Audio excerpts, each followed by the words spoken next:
حضرت داتا علی حجویری رحمتہ اللہ علیہ آپ کی قبر کو کتنی دیر ہوگی پتہ ہے؟ تقریباً کوئی 20 سال 15 سال کم میں 1000 سال ہو چکا ہے، کم و بیش داتا صاحب کی قبر کو 1000 سال ہو چکا ہے۔ تو مجھے بتائیں کہ کیا داتا صاحب کی قبر کے اوپر کوئی بندہ قبر بنا سکتا ہے؟ آپ مجھے بتائیں، سمجھدار بندے بیٹھے ہوئے ہیں، قبرستان والوں کے پاس کون سے رجسٹر موجود ہیں کہ انہیں پتا ہے کہ اس قبر کے اندر اتنے مردے دفن ہیں؟ آپ جا کے پوچھے نا کہ جناب سانو رجسٹر کھا دیو کہ اس قبر کے اندر کنے مردے دفن ہے نا، کوئی بندہ دس سکتا ہے؟ نہیں دس سکے گا۔ یہ زمین ایسی کون سی کمپیوٹرائزر زمین ہے کہ اگر اس کے اندر 72 پورے ہو جائیں، 73واں اگر دفنانے لگی تو زمین بول پڑے کہ جناب اے 72 پورے ہو گئے تسی تھوڑا سیٹ تک دفنا لو؟ کبھی ایسا ہو کہ زمین بول پڑے؟ اور اس سے بھی بڑی بات، حضرت ابوبکر صدیق حضور کی دائیں سائڈ پہ دفن ہے، حضرت عمر فاروق حضور کی بائیں سائڈ پہ دفن ہے، 1450 سال ان کو ہو چکے ہیں۔ تو کیا ان کی قبروں پر کوئی بندہ قبر بنا سکتا ہے؟ کوئی بندہ نہ بنا سکتا ہے تو نہ اس کو اجازت مل سکتی ہے۔ ان قبروں سے کتنے نکلیں گے؟ ایک ہی نکلنا ہے بس۔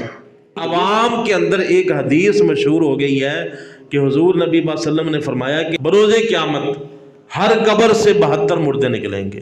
ابھی 3 دن پہلے ایک عزیز فوت ہوئے فتح گڑھ قبرستان کے اندر، جب وہاں پہ پہنچے تو میں پاس ہی کھڑا ہوا تھا، ایک قبر اور وہاں سے نکالی جا رہی تھی، تو وہ جب نکالتا تھا تو وہ نیچے سے اینٹیں نکل رہی تھیں، جس طرح زمین کمزور ہو تو اندر دیواریں کر دیتے ہیں تاکہ قبر نہ گر جائے، تو اینٹیں نکل رہی تھیں۔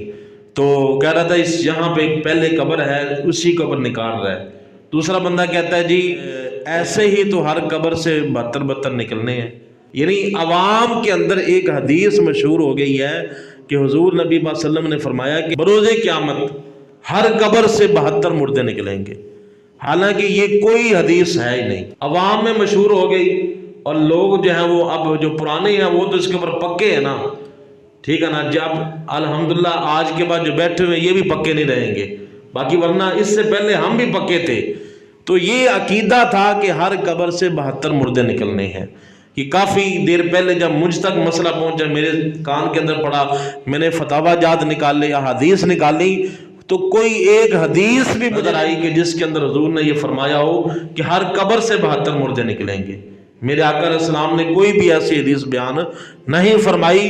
اور یہ بھی سن لیں، چونکہ حضور کی حدیث نہیں ہے، جب تک تو ہمیں پتہ نہیں تھا تب تک ہمارے لیے معافی ہے۔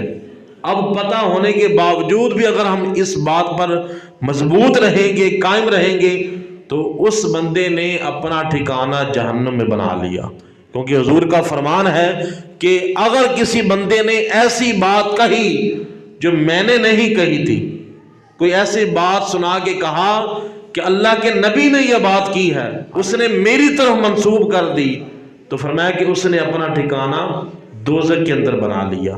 تو یاد رکھیں کہ جن کو تو مسئلہ پتہ چل گیا ہے، آج کے بعد کبھی بھی نہیں کہنا کہ ہر قبر سے 72 مردے نکلیں گے۔ ہر قبر سے مردے 72 کا کوئی تعلق نہیں ہے۔ حالانکہ ہمارا عقیدہ ہے کہ سورج جو ہے یہ ادھر سے نکل سکتا ہے، لیکن حضور نے جو اپنی زبان سے بات بیان فرمائی ہے اس کے اندر 100 میں سے 0% بھی بات جھوٹ نہیں ہو سکتی۔ آقا علیہ السلام نے جو فرما دیا 1% جھوٹ ہونا تو دور کی بات ہے، حضور کی بات میں کروڑوں حصہ بھی جھوٹ نہیں ہو سکتا۔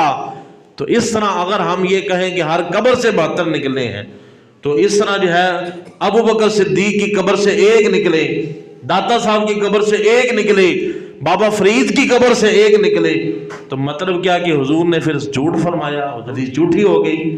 اس لیے یہ کوئی حدیث کسی جگہ پہ موجود نہیں ہے کہ ہر قبر سے 72 مردے نکلیں گے۔